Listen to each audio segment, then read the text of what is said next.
everyone. Good morning.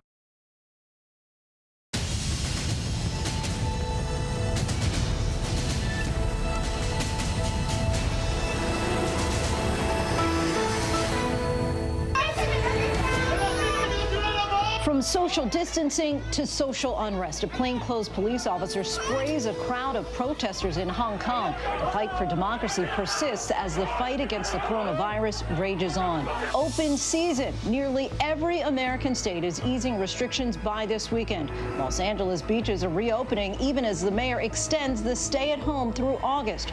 12 new miles of streets close in New York City for improved social distancing and new indications that areas that have already reopened could be seeing surges in cases. We'll talk to the mayor of San Francisco, one of the first cities to shut down, to see what's been working there. A new report tonight that the White House is allegedly keeping information on how to safely reopen from the public. The guidance from the CDC that's reportedly been shelved by the Trump administration. Socially distanced skies, the unique challenges for air travel right now. Images of planes that appear to be packed as airlines do their best to stay afloat. Dining out in the age of COVID, a look at the new normal for one of the industries hardest hit by the pandemic. The struggle for restaurants, both big and small, and the lessons they're learning from overseas. And still getting their shot. The class of 2020 and the photos they'll never forget.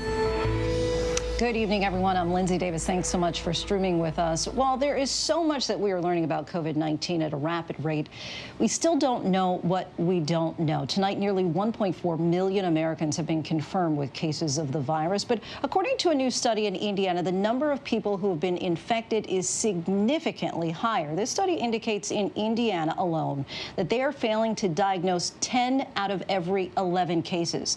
Yet the national conversation remains fully focused on getting back to normal, getting back to school, getting back to work.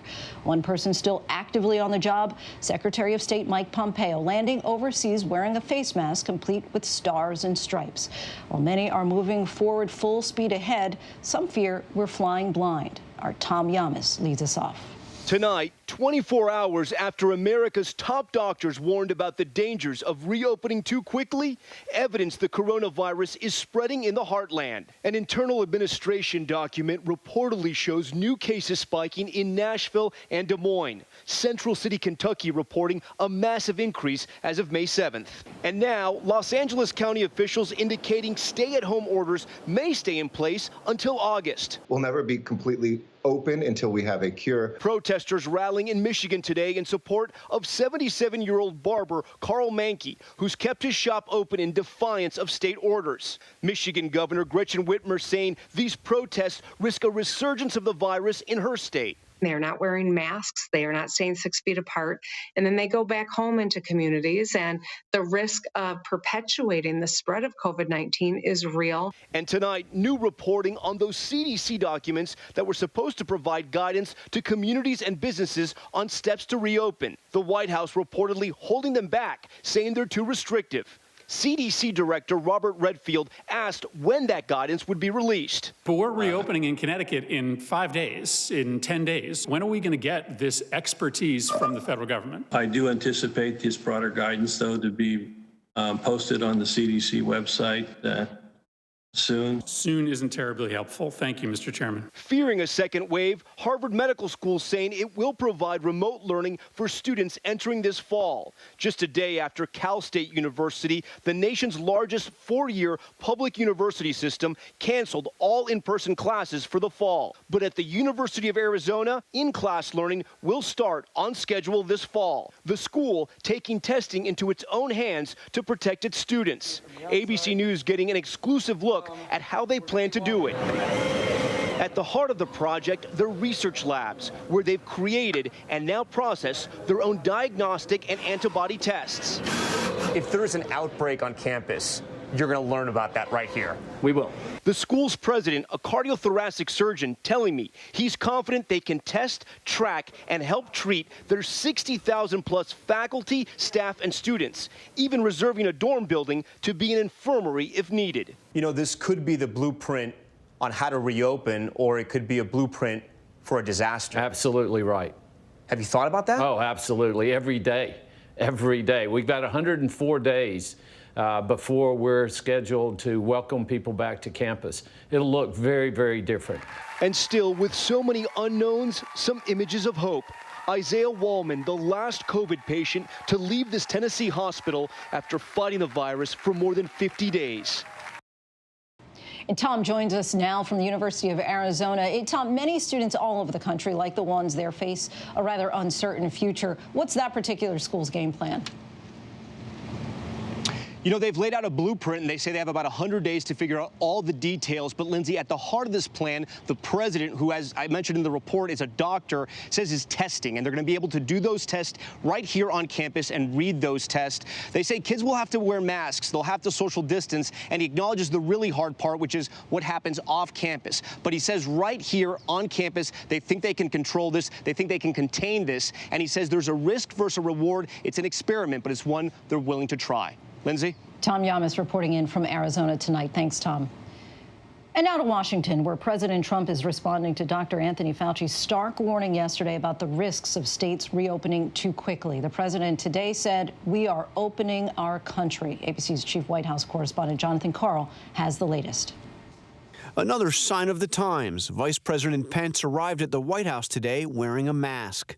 He's been keeping his distance from the president since his press secretary tested positive. I haven't seen Mike Pence, and I miss him. I guess we said for a little while we'll stay apart because you don't know what happens with this very crazy and horrible disease. This was the president's first public appearance since the stark warning from Anthony Fauci about states reopening without meeting federal guidelines. There is a real risk that you will trigger an outbreak that you may not be able to control. The president bristled a bit when asked about that. Look, he wants to play all sides of the equation. Some governors and some perhaps partisans, maybe for election reasons, don't want to have their states open. And then some shouldn't open them quite yet. You know, they're not ready. They went through a lot and they're not quite ready. But no, we're opening our country. People want it open. The president was asked what he meant by saying Dr. Fauci plays all sides. When you say Dr. Fauci is playing both sides, are you suggesting that the advice he's giving to you is I was different? surprised by his answer, actually, because, it's just, to me, it's not an acceptable answer, especially when it comes to schools. And Jonathan Karl joins us now. John, we saw the president bristle there a bit when asked about Dr. Fauci's comments. But is there a danger, do you think, in the president pushing back more forcefully, given Dr. Fauci is so widely trusted right now? Well, I'd say there's a couple elements of danger here. One, on the public health aspect of it, he is considered the nation's, or at least the government's, leading expert on infectious diseases. Disregarding his advice could be a public health risk. But as you're suggesting, there's also a political risk. He has emerged as the most trusted voice in America on this crisis.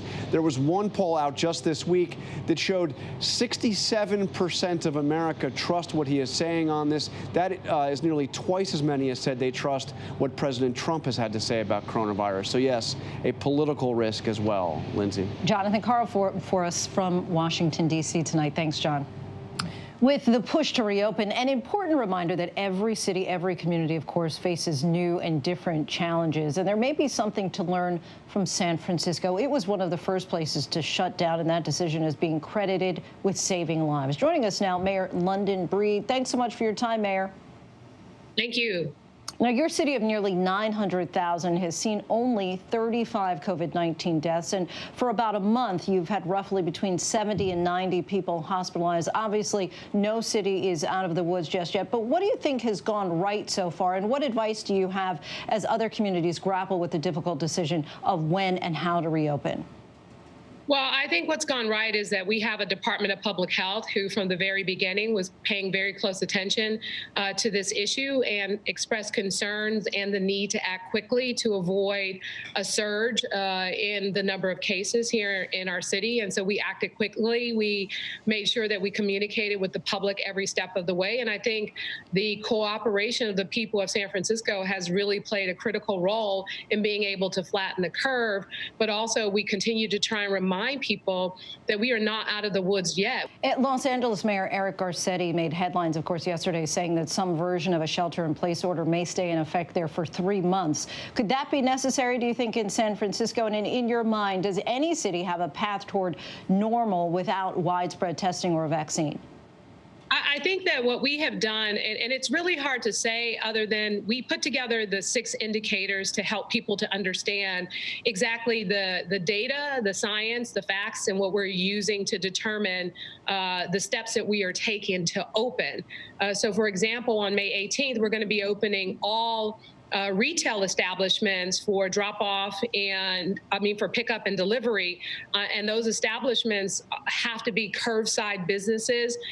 There's still social distancing. There's still limitations, and no malls are included in this opening. But I think as we look at the data in terms of the number of cases, hospitalizations, PPE supplies, contact tracing, testing capacity, those things are going to help determine what we can do, because we know that this virus is spread through direct contact. And if we continue to follow the social distancing order and allow a few things at a time and to analyze the data during that time that we allow things to open, it'll give us a better indicator for what other things will be allowed to open as well. I want to also talk about the idea that before this pandemic, San Francisco had some of the highest levels of income inequality in America, and it's one of the most expensive places to live. So did so many tech workers working remotely help curb the spread? And also, are you worried about your most vulnerable hourly workers and the homeless there? Do they have the resources that they need?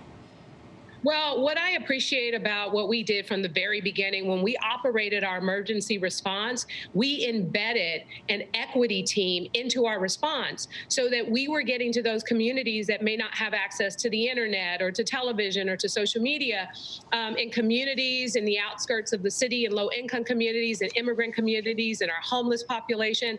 So the outreach, the handing out of masks, the providing of resources, including food, our equity team has been doing an incredible job. So I think that also has played a role in really seeing more people cooperate with the order. But what we are also finding is there are, of course, still disparities, and specifically in particular populations in our Latino community. We see a huge disparity between the actual population and the number of people who are infected.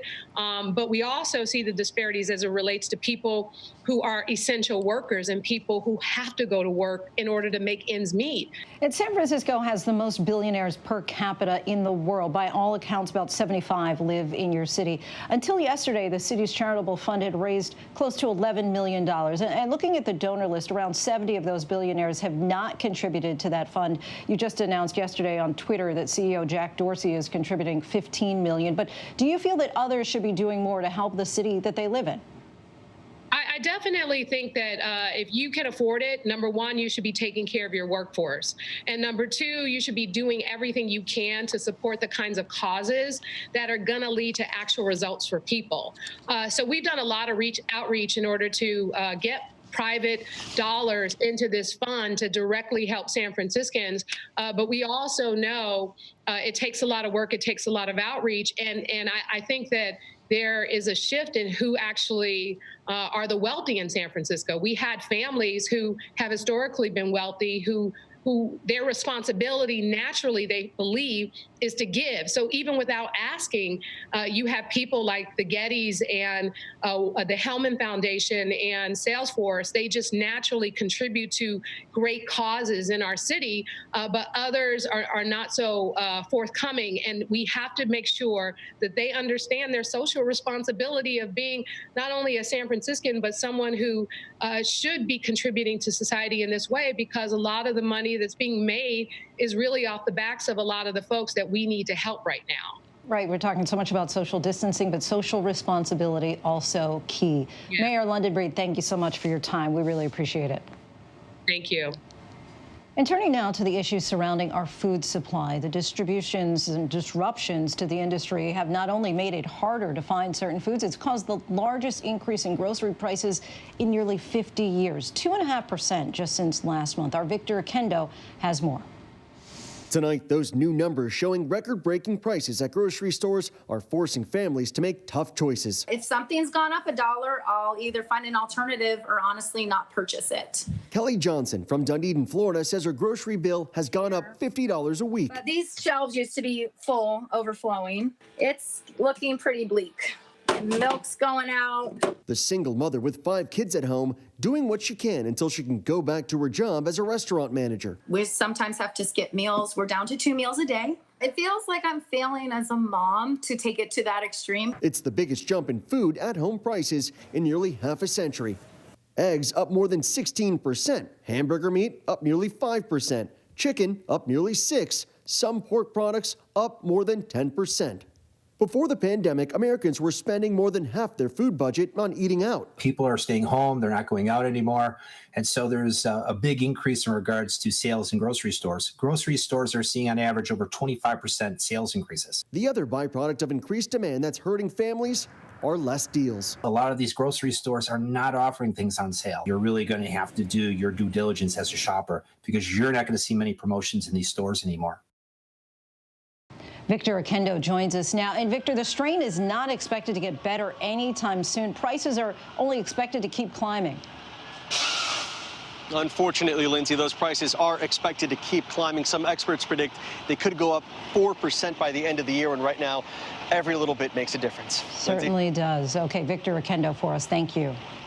Now to the issue of going out to eat. So many are itching to do it, but will it ever be the same? That's the question that many restaurant owners are grappling with as states start to reopen. We've seen big crowds at a few places so far, but most small restaurants across the country are really struggling. According to a recent survey, the average independent restaurant only has enough cash on hand to cover 2 weeks of expenses. So where does an industry that employs more than 15.5 million people go from here? Kana Whitworth has this story. Sliding into a booth, bellying up at the bar, sharing a meal and a laugh with friends. Kind of weird. It's almost like opening day. Finally, cities across the country allowing restaurant owners to open their doors, of course, in a limited capacity and with the newest menu item, social distancing. We're just glad to be back. Want to welcome everybody back, and hopefully we're going to, get back to, I know it's a new normal, but some sort of a normal. Some customers flocked to their favorite haunts. El Arroyo in Austin, Texas, so overwhelmed with customers wanting to drink their famous margaritas on the patio, they actually made the decision to close on Cinco de Mayo after opening just 4 days earlier. Every year it's overwhelmingly busy, and we just thought, we can't really comply. And so we decided not to open the patio and just go back to go only for that day again.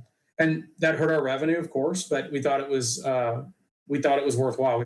The restaurant upping the number of locally famous and hilarious signposts as well. Guys, it's so depressing. We got to keep people smiling. So we started just to try to keep people, giving them something to smile about. The Independent Restaurant Coalition is calling the situation across the country dire. And industry experts say limited openings with half capacity won't be enough to save the industry.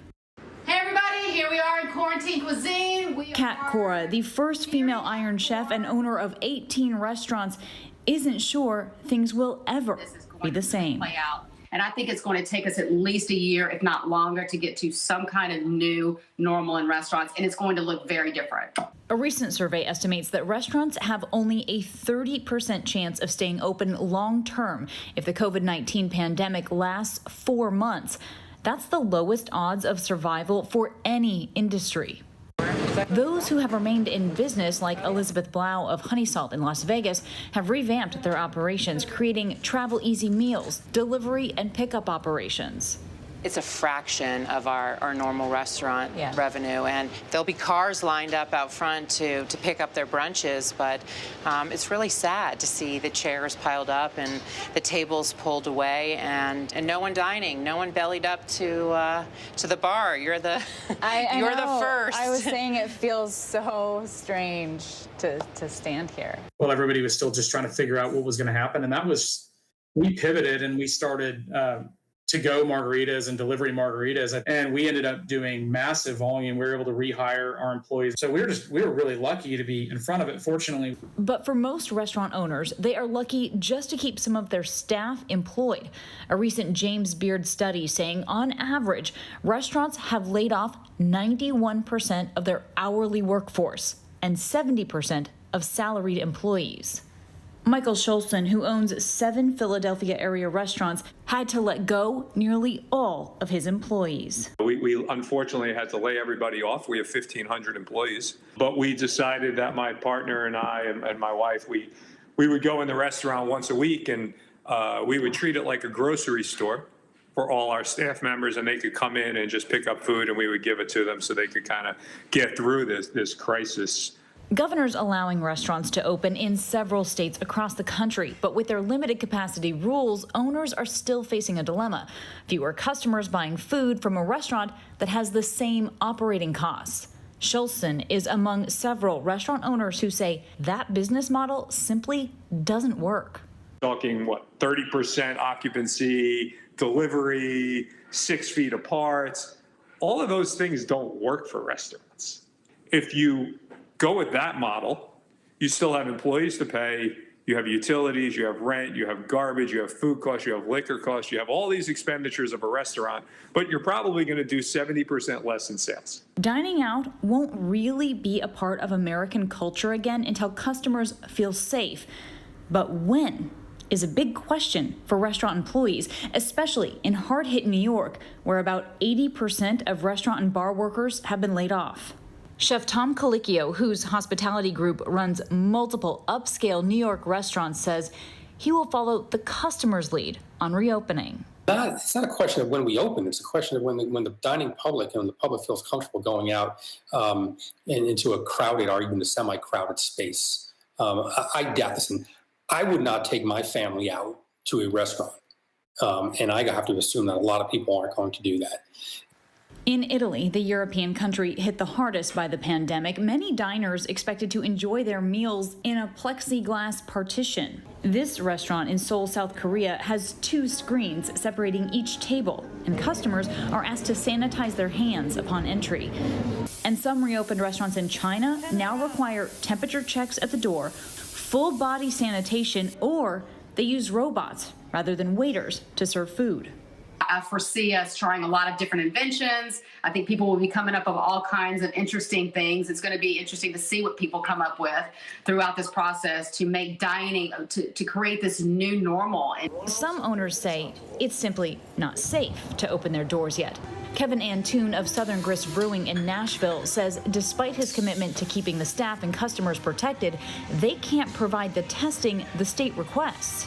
So it seems to me like your government officials are asking you to do something, but not providing you the resources to do it. Yeah, they're asking us to be safe and test our employees. And just like the other brewery owners that I speak to on a weekly basis, no one knows where to get these tests.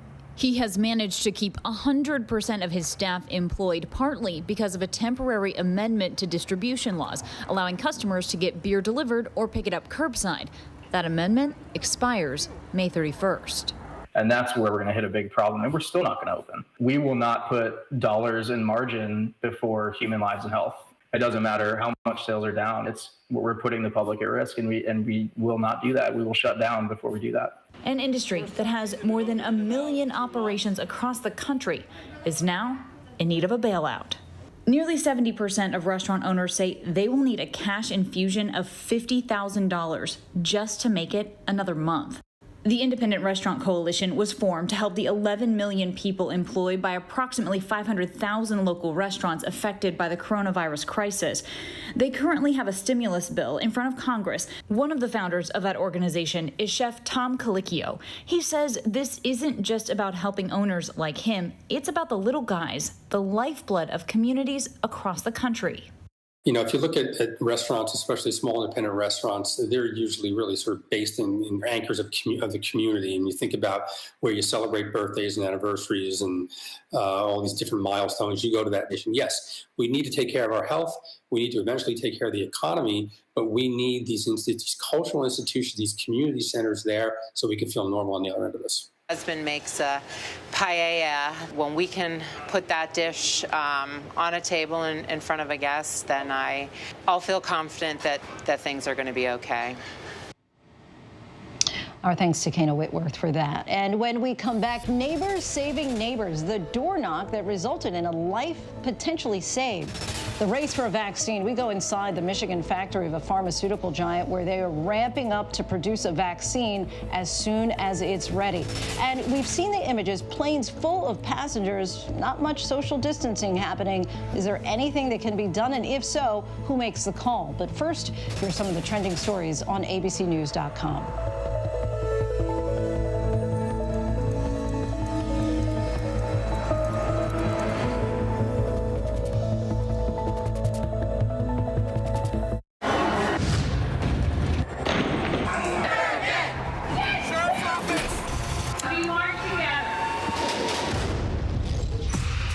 Powerful stories of our time, anytime. Nightline. Your mom said, comb your hair. Your dad told you, smarten up. Your dog is judging you right now. And your best friend just called you crazy. We all need someone who'll pull no punches and give it to us straight. Now imagine getting your news like that. No bull, no spin, just give it to me straight. Straightforward news. Straight to the heart of the story. ABC News, straightforward. The Americans here on the ground and the Iraqis, 18,000 tons.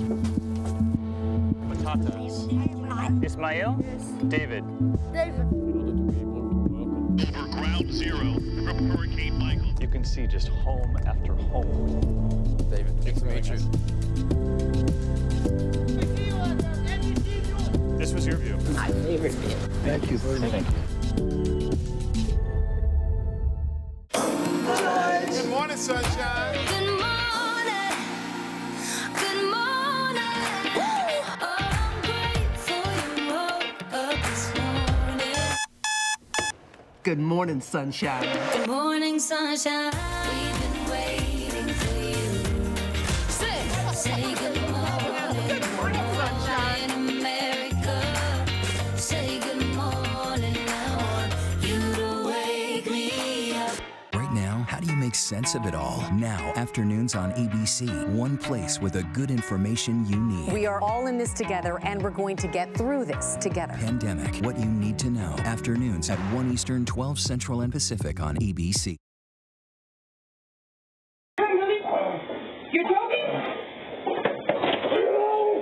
It is the door knock that saved a life. Billy Bass, captured on home surveillance video, went to his neighbor Karen's home in East Orlando after he choked on a steak. Karen has been CPR certified for 20 years, and she quickly jumped into action and performed the Heimlich maneuver. She said it was just instinct. And next, we've seen the images, planes appearing to be packed, some passengers not even wearing masks. But different airlines have different rules. And as Gio Benitez reports, that's why some are now calling for the government to step in. Passengers all over the country are sharing photos of flights they believe are too crowded during a pandemic. The number of domestic flights down nearly 70%, but more people are beginning to fly. Now tonight, calls for federal action on social distancing. People have to wear a face mask or a face covering. Airlines have imposed their own policies, but they're not all the same. American Airlines says it is blocking half of all middle seats. United says it is trying to keep a seat open beside every passenger, but doesn't guarantee it. And Delta says it is only booking half of first class and 60% of the main cabin. But Nick Callio, head of a lobbying group that represents all major U.S. airlines, says capping seats is not sustainable. In the long term, that's a business model that cannot be sustained because if it costs more to fly people from point A to point B, it's a total money-losing proposition, which then means it's a job loss proposition. Now, Senator Richard Blumenthal says the government should step in. Do you think this is something that Congress would take up? If the Department of Transportation fails to do its job, Congress should do it for them. The lives of passengers are depending on protections against contaminated air against lack of proper precaution. And Senator Ed Markey said there should be a standard across all carriers. There should absolutely be a standard guideline. There should be a rule that all airlines have to abide by in terms of the spacing of the passengers, and that every single passenger have a mask that they have to wear along with the airline personnel. There should be no exceptions.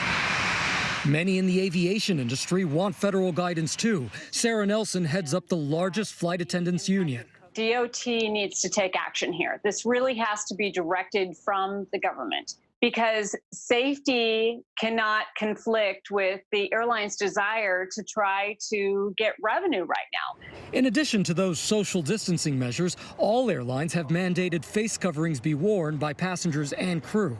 Use common sense, the social distancing, the, have your masks on the plane, of course, because now they require it. I would take your own. And let's bring in Gio Benitez now. Gio, what can a passenger do? Let's say they get onto a plane and then they decide this flight is too crowded.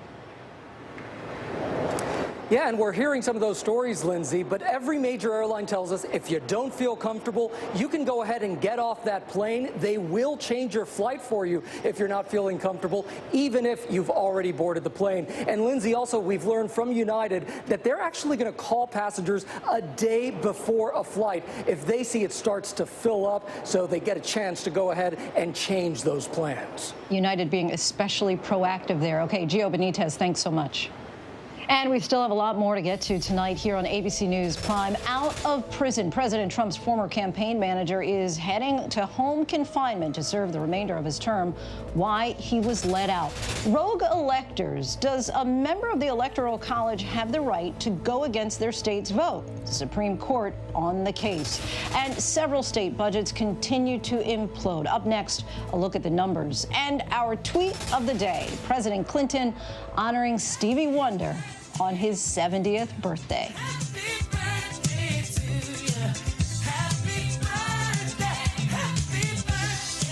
In times like these, the news-making events happen here. ABC News. President Trump meeting face-to-face with one of the world's most brutal dictators, Kim Jong-un. The president. Do you trust him? I do trust him, yeah. I think he trusts me, and I trust him. Ivanka Trump. I have to ask you about your emails. Your father had taken Hillary Clinton to task for this. There just is no equivalency. So the idea of lock her up doesn't apply to you? No.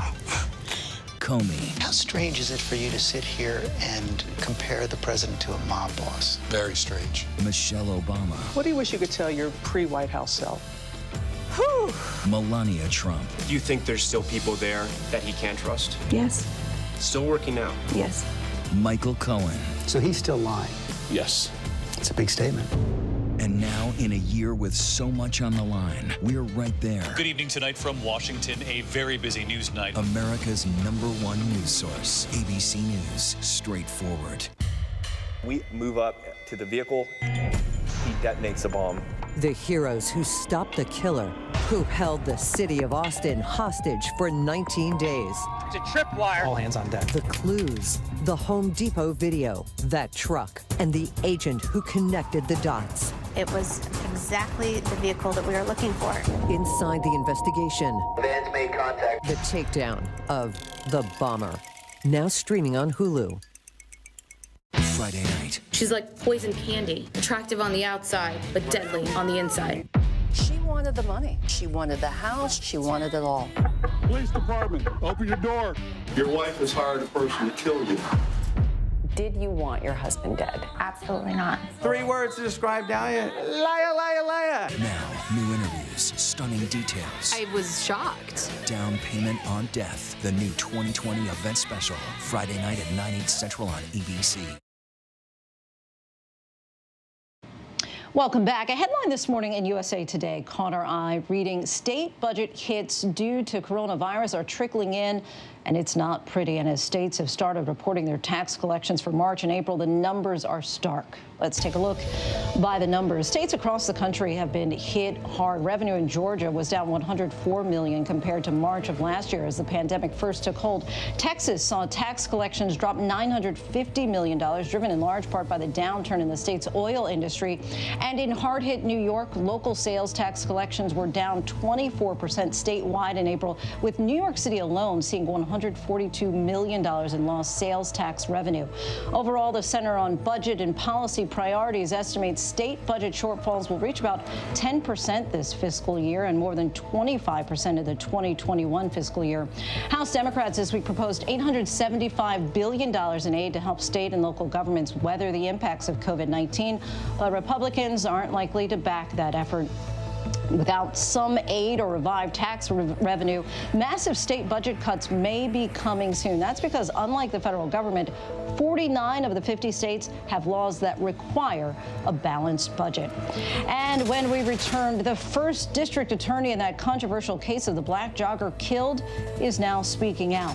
The warning the CDC is preparing to send about that rare and potentially deadly condition impacting children that could be linked to COVID-19, and how federal prosecutors allege a reality star of the show Love and Hip Hop tried to defraud one of the COVID-19 relief funds to buy items like a Rolex and other things you would not believe. What you're seeing right now, this is part of the eye wall. This procession of migrants goes back 2 miles. There is going to be catastrophic damage. This fire has made a run. You can see those flames shooting up into the sky. We are on the jam-packed red carpet. To the right, guys. So this is the 4th weekend of protest.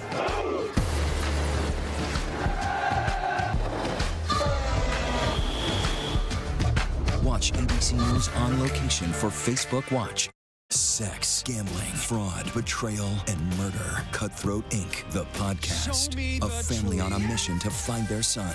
A year's worth of conversations with the killer. Cutthroat Inc. Subscribe for free now on your favorite podcast app. Thank you to the doctors, nurses, healthcare professionals, and first responders. Thank you to everyone keeping our supermarkets, pharmacies, gas stations running. Thank you to all the essential workers for all that you do. Thank you. We thank you. We thank you. We thank you. Thank you. Thank you. For all you do. And with every challenge, question, concern, we'll be here for you every day. Every day. Every day. Because we will get through this together. Dozens of people just rushed off this cruise ship. You guys are the front lines. Who lives, who dies? The Iran hostages, the 9/11 terror attack, and now this. This is Nightline. Nightline, when it matters most. Late night on ABC. Now, with so much on the line, more Americans are turning to David Muir and ABC's World News Tonight than any other show. Thank you for making ABC's World News Tonight with David Muir the most watched show on all of television. The coronavirus. Everyone has concerns. And tomorrow, Dr. Jennifer Ashton is here, helping you better understand it all, helping you protect yourself and your family. Your questions answered tomorrow On Good Morning America.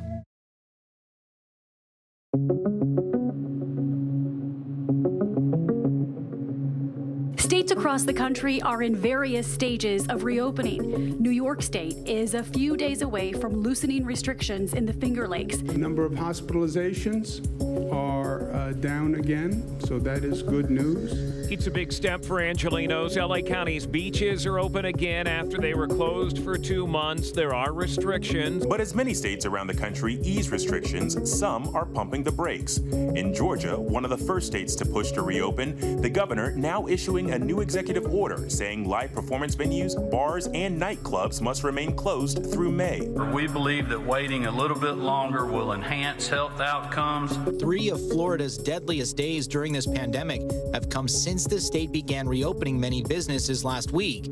There have been 448 deaths since May 4th when the state began reopening, accounting for 25% of the total number of COVID-19 deaths in the state.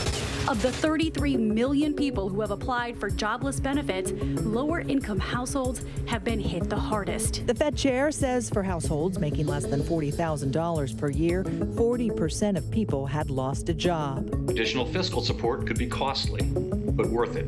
House Speaker Nancy Pelosi says lawmakers have drawn up a new stimulus bill. As written, it's set to cost about $2 trillion. When asked about Republican criticism that it's too costly, Pelosi said money spent now will speed up recovery. And that's a big price tag, but the American people are worth it. More than 100 children across 13 states have presented symptoms of a rare COVID-19 related syndrome. I think we better be careful if we are not cavalier in thinking that children are completely immune to the deleterious effects. I am a bit afraid that something might happen with all of us together. How do you run courses now with not having a gathering of students? How do you have a cafeteria without a gathering of students? A showdown between Tesla and a Northern California county has been resolved. Sort of. Musk filing a federal lawsuit against Alameda County, accusing its shelter-at-home order of violating his company's civil rights. County officials now say after reviewing Tesla's plan, if the automaker adds some additional safety measures, it could get permission to reopen as soon as next week. And while Musk said he's willing to be arrested for opening before then, local police say they have no plans to take anyone into custody or issue. And now to a high-profile prison release. Paul Manafort, former chairman of Trump's 2016 presidential campaign, was released early from prison and will serve the remainder of his 7-year sentence in home confinement due to COVID-19 risks. Manafort was convicted of tax evasion and fraud and prosecuted by Robert Mueller's team. For more, we bring in ABC Chief Justice correspondent Pierre Thomas. Pierre, why did Manafort get this early release after serving less than a third of his sentence? Well, the Justice Department and the Bureau of Prisons is claiming that because of health and also because of his age, that it was appropriate to release him in this age of COVID-19. That's the reason that they're giving. A lot of people are questioning whether it's somehow tied to the president. So far, they're saying no. And how is the Justice Department deciding exactly who gets released from prison because of the coronavirus threat? For example, Michael Cohen was supposed to be released early, but that's now in question. Well, right now, there are roughly 3,000 inmates who've tested positive and several hundred correction staff with the Bureau of Prisons that have tested positive. And what they say, they're trying to look at inmates who are nonviolent and also inmates who may have health issues and get those people out. Now, in terms of this particular case of Michael Cohen, there was some speculation that he might be released, but we don't have a date specific yet. Pierre Thomas, thanks so much for your reporting. Tonight, one of the stars of the reality show Love and Hip Hop Atlanta has been arrested on federal bank fraud charges. Federal prosecutors allege Maurice Fain, known as Arkansas Mo, allegedly applied for a small business loan from the PPP program and was given more than $2 million. But prosecutors claim instead of using that money to pay employees, he used it to buy some jewelry in some cases, including a Rolex watch and a diamond ring. Prosecutors also claim that he used $40,000 of the money to pay child support, which is not allowed. Prosecutors say when they interviewed Fain, he claimed that he used all of the money for payroll and other business expenses. And tonight, a Georgia district attorney facing demands for her resignation over the way she handled the Ahmaud Arbery shooting death is fighting back. Brunswick District Attorney Jackie Johnson has been facing backlash, specifically from a county commissioner that claims she told the local police department not to arrest Gregory McMichael and his adult son Travis after the February shooting. But tonight, Johnson, who recused herself from that case, has hired a lawyer and says those comments amount to slander and that what she did in the case was, quote, required and proper. Switching gears now, when it comes to electing the U.S. president, it's the Electoral College that makes it official. In 2016, Donald Trump, of course, clinched the White House by winning more electoral votes, even though Democrat Hillary Clinton won the popular vote. But what if those state electors decide to go rogue and cast ballots for a candidate who didn't actually win their state? Well, that was the question before the U.S. Supreme Court today, and our Devin Dwyer joins us now with more. So, Devin, these rogue or so-called faithless electors are highly controversial but very rare. Is there real concern that they could have an impact on the election 6 months from now? Well, Lindsay, in a razor-close election, a rogue elector or group of electors could certainly make a big difference. Just think back to the 2000 presidential election. George W. Bush narrowly beating Al Gore by just 5 electoral votes. If just a handful of those electors had changed their votes after Election Day, it could have been decisive. It didn't happen, of course. It hasn't happened before. But today at the Supreme Court, the justices voiced some real concern about 2 electors back in the 2016 campaign, just last cycle, who did change their votes. They said there's potential for chaos ahead in our system if those sorts of electors could actually impact an election. And here's Justice Brett Kavanaugh actually making that point. It hasn't happened, but we have to look forward and just being realistic. Judges are going to worry about chaos. What's the argument for allowing electors to be free agents and defy the will of the people? I mean, it actually sounds undemocratic. Yeah, it sure does, right? But it's part of our history. And attorneys today for 2 faithless electors, one from Washington State and one from Colorado, who changed their votes last cycle, said that the founding fathers created the Electoral College to have these independent votes as part of a layer of independence in how we pick our president. So states can, of course, appoint these electors. They can vote on their conscience. They're American citizens. And that's that, the argument goes. Of course, there seems to be a real concern right now in this age of foreign interference, social media, really polarized politics at this time in our country, that the risk of corrupting electors is actually not insignificant. And that's what we heard today. And lastly, Devin, what do states currently do about rogue electors, and how might this particular case change that?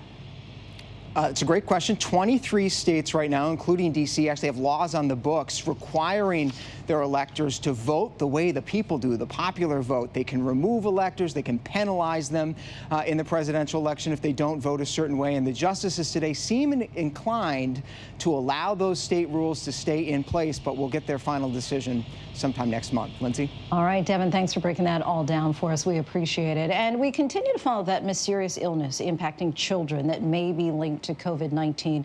The CDC has prepared new guidance for doctors as cases continue to rise. More than 100 cases are being investigated in New York, and we've seen reports in 14 other states as well. Stephanie Ramos has this story. Tonight, the CDC is preparing a national alert for doctors to be on the lookout for that inflammatory syndrome in children, possibly linked to COVID-19.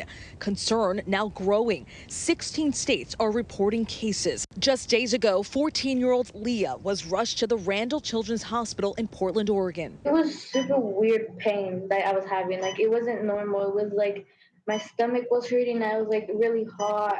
The healthy soccer player coming down with fever, abdominal pain, and red eyes. All symptoms her pediatrician spotted as signs of that rare mystery illness, possibly linked to COVID-19. Her primary care doctor actually had heard and knew of this syndrome and called the paramedics and sent her over to the emergency department really quickly. Leah was close to cardiac failure, almost in shock, but was treated for severe inflammation doctors suspect was triggered by an earlier infection with coronavirus. I'm very grateful because I could have been gone. I'm glad I got help right away. All of this amid heated debate over how and when to reopen schools. The president asked about reopening schools in light of this new syndrome. This newly emerging syndrome now among young children. What do you say to parents who would like to get their children back to school but are now looking at this and potentially afraid to do that? Well, again, it's a tiny percentage, but you're right. So we're looking into it very strongly. And the Admiral, as he said, he's known about this for long before this happened. But it is a very, very small percentage. And people recover from that. The children recover from that. Right? Yeah, yes, sir. Most do recover from this, but it is a serious and it can be a fatal condition. Tonight, the CDC is preparing a national alert for doctors to be on the lookout for the syndrome so it can track the illness. 16 states are now reporting cases. A lot of these kids are coming in shock and are needing pretty aggressive intensive care support. In New York City, cases jumping from 52 to 82 overnight. For 14-year-old Jack McMorrow, it started with a fever, stomach illness, and a rash. His doctor suspecting that inflammatory syndrome. I had a swollen lymph node on my right side, and I got a headache, and it just started going downhill from there. Rushed to the hospital, Jack's heart and organs were failing. After testing negative for the virus, his mother insisting they check again. That second test confirming Jack was fighting COVID-19. What message do you have for parents right now? They're their children's best advocate, and they need, if they suspect something wrong, pursue it. If it wasn't for his mother pursuing it as hard as she did, I don't think my son would be here. And tonight, the FBI is warning researchers on the hunt for a vaccine that China may be trying to steal your data. Authorities tonight are urging all organizations conducting COVID-19 research to make sure they have dedicated cybersecurity. Officials say that cyber actors affiliated with China are actively trying to obtain valuable intellectual property and public health data related to vaccines. The FBI wants researchers who have received media attention to be on the lookout. We turn now to the race to find a vaccine. With increasing pressure on scientists to find a way to slow the spread of this virus, pharmaceutical giant Pfizer is already designing a manufacturing line where it could mass produce a vaccine. That work is starting early, as potential vaccines are still in the clinical trial phase with no guarantees of success. Alex Perez took a trip to Kalamazoo, Michigan, to get the latest on the project in motion. I'm standing outside pharmaceutical giant Pfizer's big campus here in Kalamazoo, Michigan. As we know, there is a huge race happening right now to develop and manufacture a vaccine for COVID-19. I got to speak to one of the chemical engineers here, one of the vice presidents at the company, and this has become his passion project. Here's what he had to say. Talk to us about what's happening here. There is an unprecedented rush to get things moving. Yeah, we have been working fast and furiously since the pandemic. We have a team here working on a new vaccine. It's an mRNA, messenger RNA vaccine, which is unique and novel. There are no mRNA vaccines on the market today because of the difficulty of manufacturing and scaling those. We have our team here of about 75 people that are essentially sequestered, working around the clock to get this done in unprecedented time. The project is called Lightspeed. Lightspeed. That's very specific. Tell us why. Yeah, it's Lightspeed because, as I mentioned, this is unprecedented. We know that people's lives have changed in an unprecedented way, and people want to get back to some normal, and we're going to need a vaccine to make that happen. And this facility behind us supplies 100 countries around the world. The reason we chose the Kalamazoo manufacturing site to do this is because we have a depth of technical expertise and capability and people who've taken on tough challenges in the past. So you say about 75 people sequestered, working around the clock. What are these people doing day to day to try to get us closer? So we have a variety of disciplines of engineers and scientists. They're working on modifying existing manufacturing lines. They're designing scale-up processes. This particular vaccine requires super cold handling conditions. So you can imagine we have to be able to freeze it, handle it under frozen conditions. So we have people working to design a facility to do that, and we're making those modifications as we speak. We've heard, not necessarily from you, but from different developers, that we don't know how long it's going to take. Right. That it could be a year, it could be longer. What do you say to that? Do you have hope that it's going to happen sooner? Well, I have no doubt that it's going to happen, but it's a question of who's going to do it and when, right? I think the science is there. We're a science-based company, and we know how to work the science, and science will win. We've been saying that, all along. And, I think there's enough companies like ours behind this, and I do think we'll see a solution to this in the near term. I do. We all need to come together to solve the tough diseases for humans, right?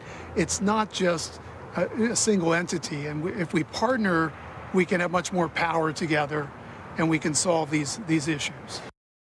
And officials here are hoping by the end of this year, they will be manufacturing as many as 10 million doses of that vaccine right here on this campus. Lindsay? Science will win. Thanks so much for that, Alex. And when we come back, the photographer who made it his mission to honor the graduating class of 2020. Plus, look at this picture. Good company or just plain creepy? The story behind this photo in just a moment. do you make sense of it all? Now, afternoons on ABC, one place with the good information you need. We are all in this together, and we're going to get through this together. Pandemic, what you need to know. Afternoons at 1 Eastern, 12 Central and Pacific on ABC. In one place, the vital information, the straightforward facts, what you need to know, helping you protect yourself and your family. ABC News, a team of experts working around the clock for you. Mornings, evenings, late night, 24/7 ABC News Live. Outbreak, your questions answered here. Friday nights, 9/8 Central. True crime, cinematic, real-life drama, stunning, the unthinkable. Follow the clues, The Hunt, True Crime, 2020. Friday nights, 9/8 Central on ABC. This is what being live is all about. This is ABC News Live, the 24/7 streaming news source from ABC News. Breaking news, live events, streaming nonstop. Original breakthrough storytelling from ABC News, National Geographic, ESPN, and it's all designed differently for you to stream straight to any screen whenever you want. ABC News Live. Streaming everywhere, right to you. ABC News Live. It's that easy to go there. Good morning, sunshine. Good morning. Good morning. Oh, I'm grateful you woke up this morning. Good morning, sunshine. Good morning, sunshine. We've been waiting for you. Say good morning. Good morning, sunshine. In America. Say good morning. I want you to wake me up. This frontline hero is in for a surprise. Luke Bryan is my favorite. You're certainly a hero to me. Oh my gosh! Tomorrow on ABC's Good Morning America. Finally tonight, honoring a senior year cut short because of COVID-19 with schools shut down and graduations canceled. One Virginia photographer took it upon himself to honor the class of 2020. ABC's David Wright has this story. Senior photos of a senior year cut short. Alexandria, Virginia, Yorktown High School class of 2020. Home dreaming about the championship games, the recitals, and the prom that never happened. I mean, I'm looking at the pictures right now. There's a kid here with his telescopes, amateur astronomer, clearly. That kid, Jonathan, he built the bigger telescope, the larger barrel telescope on the left of that picture. And then he sent me pictures of Saturn with the rings, and I was just blown away. Photographer Matt Mendelson lives in Alexandria. His daughter is a junior at Yorktown. I have a connection to the school, and I thought, this is my neighborhood, and it's my high school, and my daughter will be a senior next year. And so, you know, I just showed up. He's been a photographer for 35 years, a former photojournalist for USA Today, moonlighting during the quarantine, taking the portraits of the class of 2020. This is not, you know, 6 lights and soft boxes. This is the opposite. It's, I drive up to somebody's house, I honk the horn, senior comes out, they're by the garage, I'm by the sidewalk. You know, safety is the overriding, you know, concern, not great portraiture. There's a bit more Annie Leibovitz to these photographs than the typical high school graduation picture, right? No, there's a degree of whimsy, I think. I'm trying to be creative and clever within the constraints of being safe. The things they carry say a lot about their passions. A ball glove, a Bible, some Beatles albums. I'm glad the kids still know who the Beatles are. Right, with his records, just like I was a Beatles fan, you know. There's a girl here who looks like she's looking forward to a backpack trip. Right, and that's Jenna. Amazing that you just have to describe these, and I know exactly who you're talking about. Jenna is all about hiking. To this shoot, she ran into her house, and she said, I have to show you something. And she came running back out with a portrait of her mom that I had shot in 2006. I had long forgotten it, but she was, she was 3 years old, and she was on her mother's back. Tell me about this. There looks like a young man who's already running for president.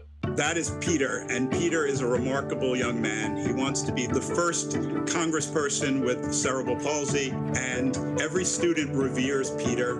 He's really brilliant, and everyone said, have you shot Peter yet? Have you photographed Peter yet? And I was like, who is this Peter kid? And he really is a remarkable young man. There are 500 seniors in the graduating class. Mendelssohn hopes to capture all of them, quirks and all. These are whimsical photographs, but maybe it's that backdrop, maybe it's the fact that most of these kids are not smiling, but part of it makes me think a little bit of that Dorothea Lange picture from the Dust Bowl, of the woman against the canvas. Right. You know, is this a chronicle of hardship and difficulty, or a celebration of these kids, or maybe both? It's definitely evolved in my mind. It started out as a chronicle of loss, okay? A loss, you know, and more than just loss of prom. We're talking loss of the baseball season, loss of the senior year, loss of, you know, your friends. It has evolved into, in my eyes, sort of a chronicle of a class. Years from now, somebody could open this time capsule the way we look at a Ken Burns documentary and say, wow, this is a cross-section of the class of 2020. Kids who lost their senior spring, but their dreams are still intact, burning that much brighter because of this sudden setback we all share. Their disappointments unique to them, but their experience universal, a legacy they'll carry with them for life. David Wright, ABC News, New York. So many people lending their generosity and their talents at this time. And before we go tonight, the image of the day. Earlier, we talked about how restaurants will have limited capacities when they reopen. Well, one restaurant in Virginia has a creative way, I guess you might say, of making people feel like they're a little less lonely. The Inn at Little Washington will fill the socially distanced dining room with life-size mannequins. The human-like dolls are all dressed up in 1940s era garb to match the theme of the dining room. Servers will wait on these tables and actually pour wine for these guests who can't really drink it. We'll have to see if this makes people feel more comfortable or perhaps scares them away. That is our show for this hour. Be sure to stay tuned to ABC News Live for more context and analysis of the day's top stories. I'm Lindsay Davis. Thanks so much for streaming with us, and good night.